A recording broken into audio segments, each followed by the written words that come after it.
অতিকৈ পৰিতাপৰ কথা মহাত্মা গান্ধীয়ে স্বপ্নৰ ভাৰতবৰ্ষৰ কথা কৈ যিটো স্বাধীনতাৰ যুঁজ কৰিছিল গাঁৱে পথে এটা সুন্দৰ গাঁৱে এটা সুন্দৰ পথ হ'ব তাৰ বিপৰীতে আজি আমি স্বাধীনতাৰ ৭৭ বছৰ পাছতো ডাবল ইঞ্জিনৰ চৰকাৰৰ বুলি কোৱা বিজেপি চৰকাৰৰ দিনত ৩৭ নং ৰাষ্ট্ৰীয় ঘাইপথত ডক্টৰ হিমন্ত বিশ্ব শৰ্মাই কোৱা বিকাশৰ বিপৰীতে আমি কেৱল দেখিছোঁ গাঁত আৰু গাঁত। গতিকে এই গাঁতত পৰি আমি বহুজনে প্ৰাণ হেৰুৱাব লগা হৈছে, বহু ভাই বন্ধুক আমি হেৰুৱাইছোঁ, যাৰ ফলত আমি আজি এই অন্বেষণ কাৰ্যসূচী গ্ৰহণ কৰিব লগা হৈছে। এই অন্বেষণ কাৰ্যসূচীৰ যোগেদি আমি চৰকাৰ তথা প্ৰশাসনক তথা এই ৩৭ নং ৰাষ্ট্ৰীয় ঘাইপথক লুটি পুতি খোৱা নিৰ্মাণকাৰী প্ৰতিষ্ঠানক আমি সকীয়াই দিব বিচাৰিছোঁ। তেওঁলোকে যদি অতি শীঘ্ৰে এই ৰাস্তাটোৰ এটা ভাল ব্যৱস্থাৰে আমাক যাতায়াতৰ সুচল কৰি নিদিয়ে তেন্তে অনাগত দিনত আমি স্থানীয় ৰাইজৰ সহযোগত কিন্তু পথ অৱৰোধৰ জংগী কাৰ্যসূচী গ্ৰহণ কৰিবলৈ বাধ্য হ'ম। আজি আমাৰ ইয়াতে মানে উপস্থিত হৈ কোনো বিভাগীয় কৰ্তৃপক্ষৰ খবৰ লোৱা নাই। জয়াগড় আৰক্ষী চকীৰ আৰক্ষী বিষয়াসকল ইয়াতে আহিছিল আৰু SP অফিচৰ পৰা এগৰাকী বিশেষ দায়িত্বত থকা ব্যক্তিয়ে টেলিফোন যোগে খবৰ লৈছে, কিন্তু ইয়াতে কোনো আহি উপস্থিত হোৱা নাই।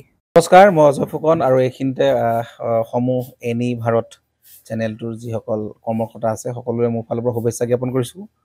অসমৰ আচলতে সংবাদ জগতত নতুনকৈ আচলতে এটি আত্মপ্ৰকাশ ঘটিছে আমাৰ নিউজ চেনেল এনি ভাৰত, আৰু এনি ভাৰতৰ এটা খুব ধুনীয়া এটা অনুষ্ঠান হ'বলৈ গৈ আছে।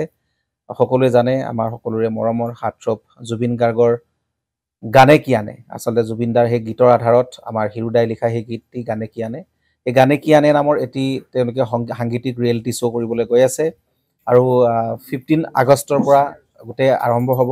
প্ৰথম অডিশ্যন অসমৰ ধেমাজি জিলাত আৰম্ভ কৰিব।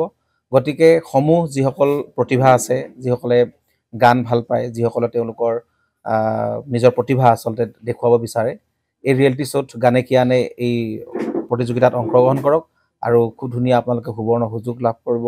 লগতে ইয়াতে পুৰস্কাৰ আছেই, বিভিন্ন ধৰণৰ উপহাৰো আপোনালোকে লাভ কৰিব আৰু লগতে এগৰাকী প্ৰতিষ্ঠিত আচলতে এগৰাকী শিল্পী হিচাপে অসমৰ সাংস্কৃতিক জগতত আপোনালোক প্ৰতিষ্ঠা লাভ কৰিব। গতিকে গোটেই অনুষ্ঠানটোলৈ মোৰ ফালৰ পৰা শুভকামনা থাকিল আৰু লগতে এই অনুষ্ঠানটোত আপোনালোকে অংশগ্ৰহণ কৰিব। আমিও আছোঁ আৰু সকলোকে আমি লগ পাম। ধন্যবাদ।